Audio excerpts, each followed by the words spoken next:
Hi friends, good morning. Welcome to my channel Achyutas Telugillu. Friends, ఈరోజు నేను Navratri specials అయిన అమ్మవారి ప్రసాదాలలో ఒకటైన చక్కెర పొంగల్ని ఖచ్చితమైన కొలతలతో చేసి చూపిస్తానండి. ఇలా కూడా మీరు ఒకసారి ట్రై చేసి చూడండి, తప్పకుండా మీకు నచ్చుతుంది. ఓకే ఫ్రెండ్స్, ఈ చక్కెర పొంగల్కి నేను ఒక హాఫ్ కప్పు పెసరపప్పు తీసుకొని ఒక నాన్ స్టిక్ ప్యాన్ లో లో ఫ్లేమ్ లో పెట్టుకుని చక్కగా ఎర్రగా వేయించుకుంటానండి. లో ఫ్లేమ్ లో పెట్టి మాత్రమే వేయించండి, అప్పుడే మనకి పప్పు మాడిపోకుండా చక్కగా వేగుతుంది. కొంచెం ఎర్రగా ఎక్కువ కలర్ వచ్చే వరకు వేయించుకోండి, అప్పుడే పెసరపప్పు చక్కటి కమ్మదనాన్ని ఇస్తుందండి. చక్కెర పొంగలికి ఇలాగా ఈ కలర్ వచ్చే వరకు వేయించుకోండి. వేయించుకుని స్టవ్ ఆఫ్ చేసుకుని ఇప్పుడు మనం రైస్ తీసుకుందామండి. హాఫ్ కప్పు పెసరపప్పుకి 1/4 కప్పు రైస్ తీసుకుంటున్నాను. ఈ రైస్ తీసుకుని చక్కగా మనం కుక్కర్లో వేసుకుని దాంతోపాటు ముందుగా వేయించుకున్న పెసరపప్పుని కూడా రైస్లో వేసుకొని 3-4 టైమ్స్ శుభ్రంగా వాటర్తో కడుగుకొని తర్వాత మనం ఒక 2 కప్పులు వాటర్ యాడ్ చేసుకుని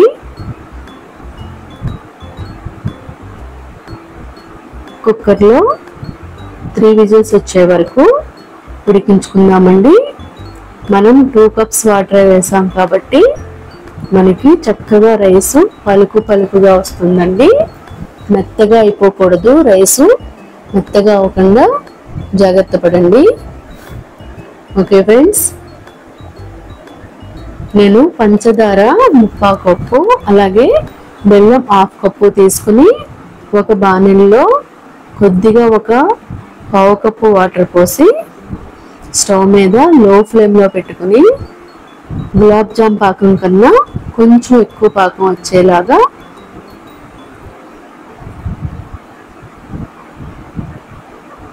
ఉడికించుకోండి. పాకాన్ని ఇలాగా ఈ కన్సిస్టెన్సీ వచ్చేలాగా ఉడికించుకోండి. మరీ తీగ పాకం రాకూడదు, అలాగే లేత పాకం కాకూడదు.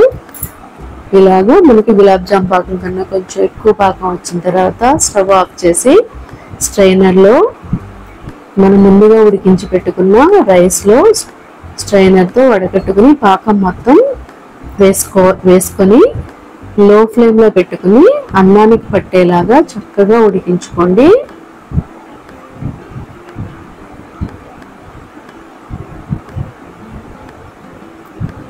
ఈ టైంలో మీరు లో ఫ్లేమ్లో పెట్టుకుని ఉడికించుకోండి, అప్పుడే పాకం చిక్కబడిపోకుండా చక్కగా మనకి రైస్ పడుతుందండి.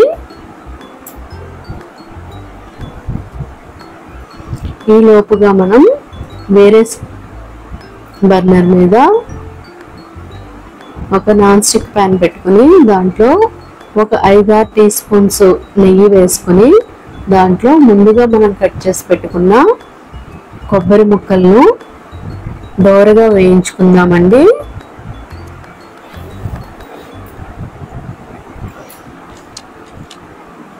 ఈ చక్కెర పొంగలి నేను చెప్పిన కొలతలతో చేసుకుని ఒకసారి ట్రై చేయండి ఫ్రెండ్స్, మీకు తప్పనిసరిగా నచ్చుతుందండి. అంత టేస్టీగా చక్కెర పొంగలి వస్తుంది.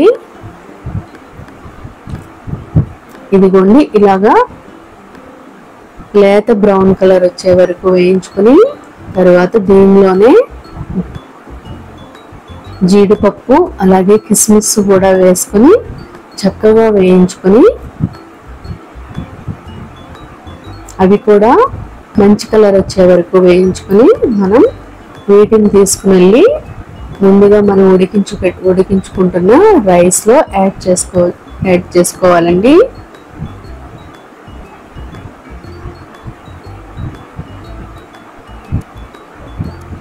ఫ్రెండ్స్, ఈ చక్కెర పొంగలి మనం చేసినప్పుడు ఏ కన్సిస్టెన్సీలో ఉంటుందో అలాగే చల్లారిన తర్వాత కూడా మనకి గట్టిగా అయిపోకుండా చక్కగా అదే కన్సిస్టెన్సీలో పొడిగా ఉంటుందండి.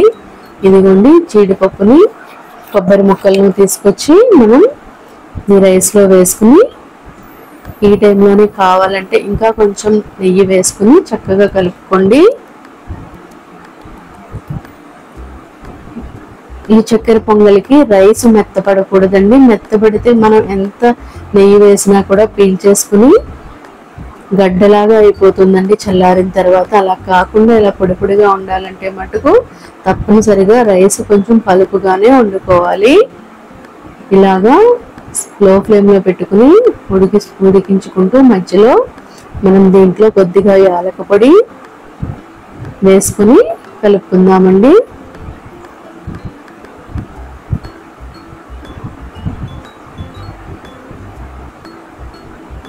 అలాగే కొద్దిగా పచ్చకర్పూరం కూడా వేసుకుంటే మనకి చక్కెర పొంగలి టేస్ట్ ఎన్హాన్స్ అవుతుందండి. అలాగే మళ్ళీ నెయ్యి వేసుకుందాము. దీంట్లో మనం నెయ్యి ఎంత ఎక్కువ వేసుకుంటే చక్కెర పొంగల్ టేస్ట్ అంత పెరుగుతుందండి. తప్పనిసరిగా మీరు ఈ కొలతలతో ఒకసారి ప్రిపేర్ చేసి చూడండి. ఇదిగోండి మనకి చక్కెర పొంగలి రెడీ అయిపోయిందండి. ఈ చక్కెర పొంగలి చల్లారిన తర్వాత కూడా ఇలాగే మనకి పొడి పొడిగా ఉంటుందండి. ఇదిగోండి ఫ్రెండ్స్, మన చక్కెర పొంగలి నేను అమ్మవారికి నైవేద్యంగా సమర్పించడం కోసం ఒక ఇత్తడి బౌల్లో తీసుకొని అమ్మవారికి సమర్పిస్తానండి నైవేద్యంగా. ఓకే ఫ్రెండ్స్, నేను చేసే రెసిపీస్ మీకు నచ్చినట్లయితే తప్పనిసరిగా లైక్ చేయండి, షేర్ చేయండి, అలాగే సబ్స్క్రైబ్ చేసుకోండి. అలాగే పక్కన ఉన్న బెల్ ఐకాన్ టచ్ చేయండి. నేను పెట్టే ప్రతి నోటిఫికేషన్ మీకు చేరుతుంది. మీరు తప్పనిసరిగా ఈ కొలతలతో ఒక్కసారి ట్రై చేసి ఎలా వచ్చిందో నాకు కామెంట్ రూపంలో తెలియచేయండి ఫ్రెండ్స్. Okay friends, bye.